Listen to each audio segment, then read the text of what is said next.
General OBC का MBBS cut off जो रहता है उसके कंपैरेटिवली इतना कम कि आप शायद इमेजिन भी नहीं कर पाए। जय हिंद साथियों, कुछ वीडियो सिर्फ सूचनाओं के लिए नहीं बनाए जाते, उनको बनाए जाने के पीछे उद्देश्य होता है कि भारत मां के उन वीर सपूतों को भी सारी सुविधाएं और सूचनाएं पहुंचें जो उनके लिए बहुत ज्यादा जरूरी है। सबसे पहले मैं सभी ज्ञात अज्ञात वीर शहीदों को नमन करता हूं और भारत मां के उन सभी सिपाहियों को भी सलाम करता हूं जिन्होंने कभी ना कभी हमारी सीमाओं की चौकसी की है और इस देश को महफूज रखने में अपना योगदान दिया है। मैं एमएम बलडोदिया अभिव्यक्ति के माध्यम से आपसे मुखातिब हो रहा हूं। नीट यूजी 2024 का एग्जाम हो चुका है और जैसा कि बच्चों आपको पता है कि यहां डिफेंस पर्सनल के एमबीबीएस कोटा की बात की जा रही है। जी हां, मेडिकल कॉलेजेस में उनके जो बच्चे हैं वो पढ़ते हैं तो उनके लिए कौन सी विशेष सुविधाएं, रिजर्वेशन और उनके कोटा में कितनी सीट्स आती हैं, कहां से कैसे कैसे वो अप्लाई कर सकते हैं और किस किस प्रकार के बेनिफिट्स उनको मिल सकते हैं, इस पे विस्तार से बात करूंगा। आपको पता होगा केएसबी केंद्रीय सैनिक कल्याण बोर्ड के थ्रू भारत भर के जितने सारे कॉलेजेस हैं उनमें कुछ सीटें एमबीबीएस की अलॉट की जाती हैं। वो विशेष तौर पर डिफेंस पर्सनल्स या फिर आप कह सकते हैं आर्मी पर्सनल्स के बच्चों के लिए होती हैं। इसके अलावा देश में ACMS army college of medical sciences है जो पूरी तरीके से आर्मी पर्सन्स के लिए और उनके बच्चों के लिए आरक्षित है। और इसके अलावा भी आप ये कह सकते हैं कुछ और व्यवस्थाएं हैं जैसे AFMC armed forces medical college Pune और स्टेट वाइज भी बेनिफिट्स दिए जा रहे हैं। आइए आज विस्तार से चर्चा करते हैं, विस्तार से बात करते हैं। आप देख रहे होंगे armed forces personnels MBBS quota, और यहां सबसे जो इंटरेस्टिंग बात है बच्चों, सबसे इंटरेस्टिंग फैक्ट जो है वो आपके सामने आपको दिखाई दे रहा होगा। अगर मैं प्रायोरिटी वाइज बात करूं तो ये 200 मार्क्स देख के आप चौंकिएगा मत। 200 मार्क्स पर भी इस पर भी पॉसिबिलिटी है कि एमबीबीएस मिल जाए। मैं कभी नहीं चाहूंगा कि ऐसे मार्क्स पर या फिर किन्हीं ऐसे कारणों से किसी को एमबीबीएस मिले, लेकिन फिर भी जो शहीद हो गए हैं, जो पीछे अपना परिवार छोड़ के गए हैं, उन सब के लिए हमारी जिम्मेदारी बनती है कि उनके लिए हम जो हैं वो हर एक बात उन तक प्रखर और मुखर होकर पहुंचाएं। आइए डिटेल में जानते हैं। आप देख रहे होंगे सबसे पहली स्लाइड मैंने यहां मेंशन की है आर्म्ड फोर्सेज पर्सनल्स जो है उनके लिए एमबीबीएस कोटा। तो आर्म्ड फोर्सेज पर्सनल्स के लिए एमबीबीएस कोटा में कौन सी सीट्स आती हैं, कैसे कैसे क्राइटेरिया डिटरमाइन किए जाते हैं, बच्चों आपको देखने को मिल रहा होगा। सबसे पहले मेडिकल कॉलेजेस की मैं बात कर रहा हूं, यहां जीएमसीज गवर्नमेंट मेडिकल कॉलेजेस, इनका अलॉटमेंट होता है केएसबी के थ्रू। यहां मेंशन किया गया है केएसबी, जो आप जानते हैं केंद्रीय सैनिक कल्याण बोर्ड है, और इसके थ्रू एमबीबीएस और बीडीएस सीटों का अलॉटमेंट आप कह सकते हैं इसके थ्रू एमबीबीएस और बीडीएस सीटों का जो अलॉटमेंट है वो डिफेंस पर्सनल्स के लिए किया जाता है। इसके अलावा ACMS army college of medical sciences New Delhi में है। इसमें 100 एमबीबीएस सीट्स हैं, ये सभी आर्मी पर्सनल्स के बच्चों के लिए आरक्षित हैं। एएफएमसी जिसमें आप बच्चों जानते हैं 150 सीट्स हैं, और ये भी स्पेसिफिकली यहां जो है वो नीट के थ्रू बच्चे जाते हैं, इसकी भी बात करेंगे। और जीएमसी अलॉटेड बाय स्टेट्स, बहुत सारे स्टेट्स हैं जिनमें डिफेंस पर्सनल के लिए एक स्पेसिफिक कोटा होता है और कुछ परसेंटेज सीटों का होता है जिन पे उनके बच्चे एमबीबीएस कर सकते हैं। तो देखिए ऐसा करने के लिए आपको क्या करना होगा, आर्म्ड फोर्सेज पर्सनल्स का एमबीबीएस कोटा। सबसे पहले एलिजिबिलिटी क्राइटेरिया की मैं बात कर रहा हूं, और आपकी जानकारी के लिए बता दूं मैं एलिजिबिलिटी क्राइटेरिया की जब बात कर रहा हूं तो यहां डिटेल में मैं आपसे डिस्कस कर रहा हूं एमबीबीएस, ये एमबीबीएस या फिर आप बीडीएस जो चाहते हैं, ये बीडीएस थ्रू केएसबी केंद्रीय सैनिक कल्याण बोर्ड के थ्रू आप कैसे कर सकते हैं। एलिजिबिलिटी क्राइटेरिया में देखिए मेंशन किया गया scheme is open to all Indian nationals, only wards मतलब बच्चे, उनके widows and wife of the defence personnels from army, navy, air force from priority 1 to 9। अभी प्रायोरिटी 1 to 9 हम डिस्कस करेंगे, उसमें आपको ये क्लियर होगा प्रायोरिटी 1 to 9 क्या है। लेकिन एक बात आप ध्यान रखें, army, navy, air force and air force personnels, यहां सवाल ये आता है क्या पैरामिलिट्री फोर्सेज के जो जवान हैं जैसे आईटीबीपी है, सीआरपीएफ है, इसके अलावा बीएसएफ है, क्या ऐसे पैरामिलिट्री फोर्सेज के जवानों को भी ये सुविधा मिलती है? नहीं, ये सिर्फ जो है वो आर्मी पर्सनल्स के लिए ही है, ये आर्मी के लिए ही डिफेंस कोटा है। Selection of the candidate central seat reserved for the government of India. Nominee will be made on the basis of marks obtained by the student in national eligibility cum entrance test. जो NEET में आपके marks आएंगे उसके basis पे ये define होगा। फिर देखो मेंशन किया गया wards of the civilians, civilian working NAFHQ, armed forces headquarter में अगर मान लीजिए किसी क्लिनिकल स्टाफ में आपके फादर जॉब कर रहे हैं, उनके लिए ये नहीं है, मिनिस्ट्री ऑफ डिफेंस के लिए नहीं है, DRDO के लिए नहीं है, wards of the personnels from the paramilitary जैसे CAPF, ये सब जो लिखा गया है इनके लिए एलिजिबिलिटी नहीं बनती है। तो सबसे पहली और क्लियर बात ये है, आर्मी, नेवी और एयरफोर्स के बच्चों के लिए ही ये एलिजिबिलिटी बनती है। उनके वार्ड्स, उनकी विडोज एंड उनकी वाइव्स, इनके लिए एलिजिबिलिटी क्राइटेरिया आता है। नेक्स्ट अगली स्लाइड पे आप बच्चों देखिए, आर्म फोर्सेज पर्सनल्स जो हैं उनकी एलिजिबिलिटी क्राइटेरिया में कुछ चीजें और जोड़ी गई। ये है this facility admission only for the one member of the family once in life time. अब आपके दिमाग में ये सवाल आता होगा कि कोई शहीद साथी हैं, उनके 2 बच्चे हैं, एक बच्चा अगर बेनिफिट ले चुका है तो उसके बाद दूसरे बच्चे को इसका बेनिफिट नहीं मिलेगा। तो ध्यान रखें, only one of the member of the family life time, ये बेनिफिट सिर्फ एक ही बच्चे को मिलता है, only one member of the family once in life time, जीवन में केवल एक बार एक व्यक्ति को इसका फायदा मिलेगा। Candidate should have attend the age of 17 years. जैसे मान लीजिए 2024 में आप अपीयर हो रहे हैं तो 17 ईयर्स आपकी एज 31 दिसंबर तक हो जानी चाहिए। इसका मतलब आपको 2007 31 दिसंबर ऑन और बिफोर आपकी पैदाइश होनी चाहिए। ठीक है, candidate should have attend the age of 17, ये हो गया। और इसके बाद बच्चों दूसरी काम की बात बता दूं, 25 साल से उम्र ज्यादा भी नहीं होनी चाहिए। वो जो सेम क्राइटेरिया है वो अप्लाई होता है, not less than 17 and not more than 25, बहुत क्लियरली मैंने यहां मेंशन किया है। तो ये एलिजिबिलिटी क्राइटेरिया हो गया है। अब इसके बाद हम बात करें तो आर्म्ड फोर्सेज पर्सनल्स जो हैं उनकी प्रायोरिटी लिस्ट क्या है। ये प्रायोरिटी लिस्ट जो आर्म्ड फोर्सेज के डिफेंस पर्सनल्स हैं उनको सबको वैसे पता होती है, लेकिन फिर भी मैं बता देता हूं, priority first.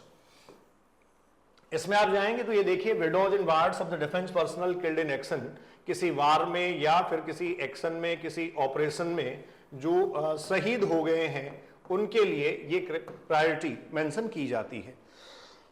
Second, wards of the disabled in action and boarded out from the service. ठीक है, किसी पर्टिकुलर एक्शन में या किसी पर्टिकुलर वार में ये डिसेबल हो गए हैं, ये प्रायोरिटी सेकंड में आते हैं। इसके बाद बच्चों आप देखेंगे priority third, widows and wards of the defence personnel वो died while in service with that attributes to the military services। ये जो है प्रायोरिटी थर्ड में आते हैं, जिनमें प्रायोरिटी थर्ड में उनको रखा गया है, मतलब जो शहीद हो गए उनकी विडोज या फिर उनके बच्चे। क्लियर? उसके ठीक बाद प्रायोरिटी 4 में wards of the disable in service and boarded out with the disability attribute to the military services. Wards of the disable in service, तो 2 बेसिक कैटेगरी हैं, शहीद हो गए हैं या फिर किसी वार में या एक्शन में या किसी ऑपरेशन में डिसेबल हो गए हैं। ठीक है, एक सीधी कैटेगरी ये है, और 2 कैटेगरी इन्हीं की हैं जिनमें बहुत क्लियरली मेंशन किया गया है, widows and wards of the defence personnel वो died while in service with the death attributes to the military services। तो ये इस तरीके से 4 प्रायोरिटी बच्चों आपके सामने हैं। इसके बाद अगली प्रायोरिटी पे मैं आता हूं, प्रायोरिटी नंबर 5। आपकी जानकारी के लिए बता दूं, प्रायोरिटी 1 to 4 बहुत कम मार्क्स में एमबीबीएस सीट मिलता है। जनरल ओबीसी का एमबीबीएस कट ऑफ जो रहता है उसके कंपैरेटिवली इतना कम कि आप शायद इमेजिन भी नहीं कर पाए। इसमें प्रायोरिटी 5 है, wards of ex serviceman and serving personnel who are in respect recipient of the gallantry award. अगर आपको गैलेंट्री अवार्ड मिला है तो आप प्रायोरिटी 5 में आएंगे। इसमें गैलेंट्री अवार्ड में क्या क्या आता है, परमवीर चक्र, अशोक चक्र, महावीर चक्र, कीर्ति चक्र, वीर चक्र, शौर्य चक्र, सेना, नौसेना, वायुसेना medal, mention in the dispatches. इस तरीके के ये कुछ आपके पास गैलेंट्री अवार्ड्स हैं। अगर आप इनमें आते हैं तो आप 5th प्रायोरिटी में काउंट होंगे। Wards of the ex serviceman, अगर आपके फादर, पिताजी सर्विस करके आए आर्मी में और अब रिटायर हो गए तो एक्स सर्विसमैन के बच्चों को 6th कैटेगरी में 6th प्रायोरिटी मिलेगी। वाइव्स जो है डिफेंस पर्सनल्स की, जिनको जो डिसेबल हो गए एक्शन में, और इसके अलावा जो डिसेबल हो गए हैं किसी तरीके से, आप ये कह सकते हैं वॉर और एक्शन ऑपरेशन में, उन सबको जो है वो प्रायोरिटी 7 में रखा गया है। प्रायोरिटी 8 अगर आप देखेंगे, wards of the serving personnels जो अभी सर्विस कर रहे हैं, और प्रायोरिटी 9 में रखा गया है wives of the serving personnels. जो सर्विंग पर्सनल्स हैं उनकी वाइव्स अगर सीधे पार्टिसिपेट करती हैं या अपीयर होती हैं तो उनको 9th कैटेगरी में रखा जाता है। तो ये प्रायोरिटी लिस्ट थी। अब इसके बाद में डॉक्यूमेंट्स आपको क्या क्या रिक्वायर्ड होते हैं। अगर आप केएसबी के थ्रू जाते हैं तो डॉक्यूमेंट्स क्या क्या रिक्वायर्ड होंगे, आप लास्ट में मैं पिछले साल का कट ऑफ आपको बताऊंगा, जानकर आप चौंक जाएंगे कि इतने कम नंबर पर भी एमबीबीएस मिलता है। लेकिन मैंने जैसा पहले कहा था, यह वीडियो सिर्फ सूचनाओं के लिए नहीं है, यह मेरी अपनी और हम सबकी व्यक्तिगत जिम्मेदारी का भाव है। Marksheet of the matriculation and 10+2 exam, तो 10th और 12th की मार्कशीट सेल्फ अटेस्टेड होनी चाहिए। इसके अलावा नीट का बच्चों आपको जो सर्टिफिकेट मिलता है उसकी बात यहां की जा रही है, वो आपके पास होना चाहिए। इसके बाद eligibility certificate will be duly signed JSB and counter signed by the director RSBS। ये आपके डिफेंस पर्सनल्स जो हैं उनके ऑफिस से रिलेटेड डॉक्यूमेंट है, जो उनके कमांडिंग ऑफिसर या ऑफिसर कमांडिंग जो यूनिट है उनसे साइन होना चाहिए। उसके बाद में photo copies of the educational entitle card, latest pension card, payment order, जो भी मतलब वहां के ऑफिस की फॉर्मेलिटीज है उनसे रिलेटेड होना चाहिए, और पासपोर्ट साइज फोटोग्राफ्स होने चाहिए। तो इन सब कुछ डॉक्यूमेंट्स की जरूरत यहां पड़ती है। उसके बाद criteria for drawing the merit list और द सिलेक्शन, सिलेक्शन का क्राइटेरिया क्या रहता है, कैसे इसमें सिलेक्शन होता है, तो बच्चों आप देख सकते हैं merit list will be prepared priority wise and within each priority as per the NEET score. NEET के स्कोर के अकॉर्डिंग ये प्रायोरिटी लिस्ट डिसाइड की जाती है। The allocation of seats will be on the priority basis, सीटों का जो allotment है वो प्रायोरिटी के बेसिस पे होगा। जैसे आपने कहा ना, अभी आपने पढ़ा था 1st to 9 प्रायोरिटी लिस्ट आपने डिस्कस की थी बच्चों, और ये प्रायोरिटी लिस्ट 1st to 9 है। जैसे मान लीजिए किसी फर्स्ट प्रायोरिटी वाली लिस्ट में कोई कैंडिडेट नहीं मिला तो डेफिनेटली ये सेकंड प्रायोरिटी वाले पे शिफ्ट कर दिया जाएगा। तो ये देखो यहां मेंशन भी किया है, in priority first will be accommodated and the left over seats, अगर प्रायोरिटी फर्स्ट से सीटें बच जाती हैं तो वो will be given to priority second, तो प्रायोरिटी सेकंड की कैटेगरी को वो दे दी जाती हैं। ठीक है, इसके बाद आपको अगली स्लाइड पे मैं लिए चलता हूं, ये आर्म्ड फोर्सेज पर्सनल्स जो हैं उनके लिए army college of medical sciences की बात की जा रही है, ACMS। तो ये एक तरीके से बच्चों एक दूसरा ऑप्शन आपके पास है, ये एक तरीके से एक दूसरा ऑप्शन है ACMS। यहां भी बच्चे एडमिशन लेते हैं और जाते हैं। और मैं बेसिकली एक बात आपको बता दूं, जो जनरल ओबीसी का कट ऑफ रहता है, जैसे 23K प्लस जो है वो लास्ट ईयर रहा 23,374 375 करीब रहा, और इसमें 610 मार्क्स जो हैं वो जनरल और ओबीसी के लिए कट ऑफ रहा। तो आप मान के चलिए ACMS कॉलेज के लिए ये कट ऑफ ऑलमोस्ट 10 मार्क्स जो है वो कम रहता है। तो आप जनरल ओबीसी किसी भी कैटेगरी से हैं, आप ACMS में जा सकते हैं। Army college of medical sciences आप जानते हैं ACMS वेल नॉन कॉलेज है। यहां रजिस्ट्रेशन जो है वो बच्चों IPU या इंद्रप्रस्थ यूनिवर्सिटी के थ्रू होते हैं, या तो आपने पहले किया होगा। तो रजिस्ट्रेशन के लिए मैं आपको बता दूं, before and after NEET, before and after NEET जो है वो आप रजिस्ट्रेशन कर सकते हैं। इसके बाद नंबर ऑफ सीट्स की बात की जाए तो 100 सीट्स हैं। ध्यान रखें ये कॉलेज जो है वो सेमी प्राइवेट मतलब सेमी गवर्नमेंट, माफी चाहूंगा, सेमी गवर्नमेंट मोड का है। पर ईयर जो फीस स्ट्रक्चर है, पर ईयर जो फीस स्ट्रक्चर है उसके अकॉर्डिंग अगर आप देखें तो ये 3,27,625 रुपए है। और कट ऑफ मार्क्स अगर देखे जाएं पिछले साल के, तो मैंने बच्चों ऑल इंडिया रैंक के हिसाब से यहां मेंशन किया है 28,020। तो यहां 28,020 तक कॉलेज मिल गया था, जबकि अभी मैं आपको कह रहा था जनरल ओबीसी में कॉलेज मिला था जनरल सीट्स पर या ऑर्डिनरी सीट्स पर 23,275 तक। तो ये डिफरेंस आप आराम से समझ सकते हैं 601 मार्क्स पर। इसके बाद AFMC और आता है। AFMC में कट ऑफ हाई होती है। जब आप काउंसलिंग प्रोसेस में जाते हैं तभी आपको चूज करना होता है कि आप AFMC armed forces medical college choose करना चाहते हैं या नहीं। हाँ जी स्टूडेंट्स, तो अब आपको मैं वो डॉक्यूमेंट दिखाने जा रहा हूं जिससे आपको ये पता लगेगा कि KSB के थ्रू, केंद्रीय सैनिक कल्याण बोर्ड के थ्रू हमारे वीर सपूतों के बच्चों को कितने कम मार्क्स पर कॉलेज मिला, मिलना भी चाहिए। आइए एक एक कर बात करते हैं। यहां सबसे पहले आप देख रहे होंगे allotment of the MBBS and BDS to candidates for the academic year 2023-24 के लिए अलॉटमेंट था। Allotment as per inter se priorities, और ये जो प्रायोरिटीज के अकॉर्डिंग अलॉटमेंट है ये मैं आपको बता दूं, बेसिकली ये अलॉटमेंट जो होता है ये KSB के थ्रू किया जाता है, केंद्रीय सैनिक कल्याण बोर्ड। और केंद्रीय सैनिक कल्याण बोर्ड ये जो अलॉटमेंट करता है भारत भर के गवर्नमेंट मेडिकल कॉलेजेस में ये अलॉटमेंट होता है। और मैं आपको ये भी बता दूं साथ साथ इसमें प्रायोरिटी के अकॉर्डिंग होता है। जैसे देखो सबसे पहले लिखा है P1 इज द प्रायोरिटी 1, और प्रायोरिटी 1 में अगर आप देखेंगे widows wards of the defence personnel killed in action, जो युद्ध में शहीद हो गए। यहां प्रियंका शुक्ला को कॉलेज मिला, ये शहीद जयप्रकाश जी शुक्ला की सुपुत्री है।